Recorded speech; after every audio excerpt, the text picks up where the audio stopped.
এবারে বিশ্বকাপে আর্জেন্টিনা কি কোনো ম্যাচ হেরেছে? উত্তর হচ্ছে না।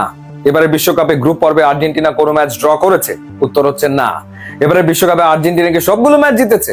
উত্তর হচ্ছে হ্যাঁ। এবারে বিশ্বকাপে সবচেয়ে বেশি গোল করেছে কোন দল? উত্তর হচ্ছে আর্জেন্টিনা, 17টা গোল করেছে তারা। তাহলে সমস্যাটা কোথায়? সমস্যা হচ্ছে তার ডিফেন্স লাইন, কারণ আর্জেন্টিনা এবারের ওয়ার্ল্ড কাপে 6টা গোল কনসিড করেছে এবং এই 6টা গোলের ভেতরে 5টা গোলই তারা কনসিড করেছে নকআউট স্টেজে এসে, রাউন্ড অফ 32, রাউন্ড অফ 16 এবং কোয়ার্টার ফাইনালে। গ্রুপ পর্বের 3 ম্যাচে তারা মাত্র একটা গোল কনসিড করেছিল।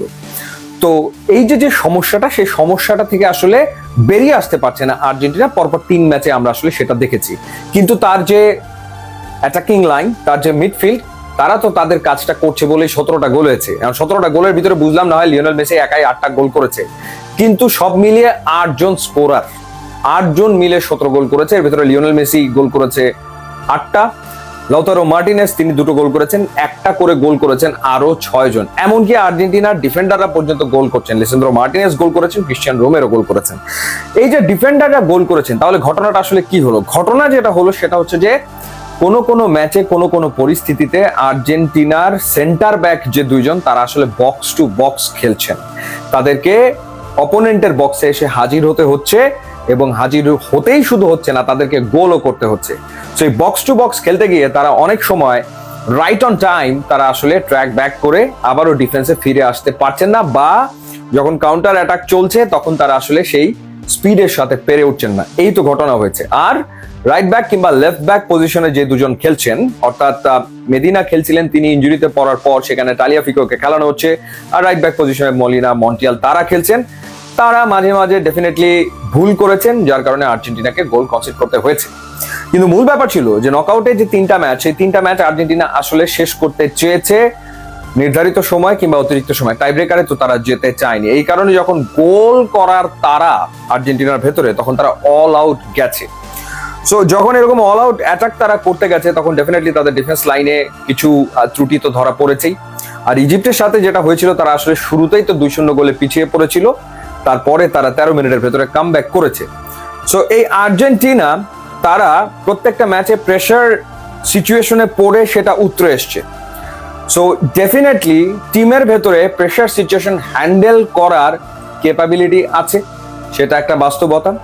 এবং আর একটা ব্যাপার হচ্ছে যে ডিফেন্সকে পোক্ত করার জন্য স্কালোনি ব্যাক টু ব্যাক 2টা ম্যাচে এগেনস্ট ইজিপ্ট এবং এগেনস্ট সুইজারল্যান্ড 4-1-3-2 ফরমেশনে খেলিয়েছেন, অর্থাৎ ডেস্ট্রয়ার হিসেবে নাম্বার 6 পজিশনে তিনি খেলিয়েছেন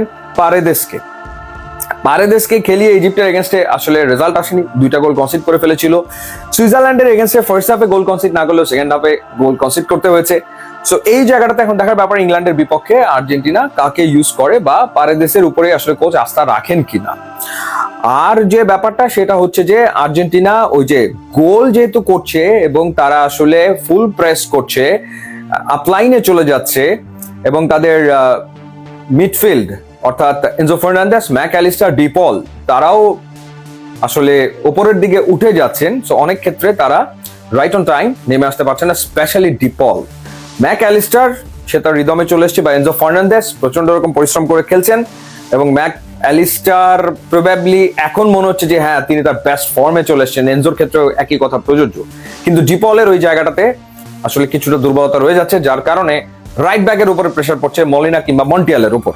সো সেই ক্ষেত্রে এখন ইংল্যান্ডের বিপক্ষে ডিপলকে খেলানো হবে কিনা দেখা যাক, কিন্তু স্কালোনি আস্থা রাখছেন তার প্লেয়ারদের ওপরে।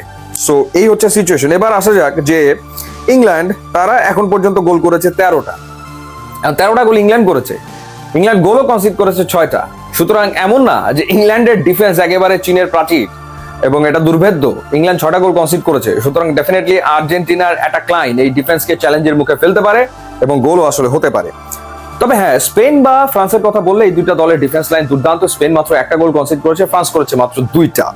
আর গোল করার ক্ষেত্রে ফ্রান্স 16টা গোল করেছে। সো এই কারণেই তো ফ্রান্স আসলে সবার থেকে ডেফিনেটলি একটু এগিয়ে। বাট সেই ফ্রান্সও প্রবাবলি স্পেনের এগেনস্টে চ্যালেঞ্জের মুখে পড়বে। সো ইংল্যান্ডকে হারানোর সক্ষমতা আর্জেন্টিনার ডেফিনেটলি রয়েছে। সো সেই ক্ষেত্রে ফাইনাল খেলার প্রবাবিলিটি রয়েছে, এবং তারপরে দেখা যাক ফাইনাল যদি খেলতে পারে তখন বিষয়টা কি হয়। বাট এই আর্জেন্টিনা যেভাবে করে এই পর্যন্ত এসছে, তাতে করে তাদের পক্ষে এখন ইংল্যান্ড কিংবা পরবর্তীতে স্পেন বা ফ্রান্স যদি ইংল্যান্ডের বাধা অতিক্রম করতে পারে, সেই বাধা উতরে যাওয়া অসম্ভব না, সম্ভব। সো এই আর্জেন্টিনার পক্ষে আসলে চ্যাম্পিয়ন হওয়া পসিবল। এখন দেখা যাক ইংল্যান্ডের বিপক্ষে আর্জেন্টিনা ম্যাচটা জিতে বেরিয়ে আসতে পারে কিনা। ইউটিউব ইনস্টাগ্রাম লিঙ্ক আছে, আপনারা যোগ দিলে খুবই খুশি হবেন। Thanks for watching.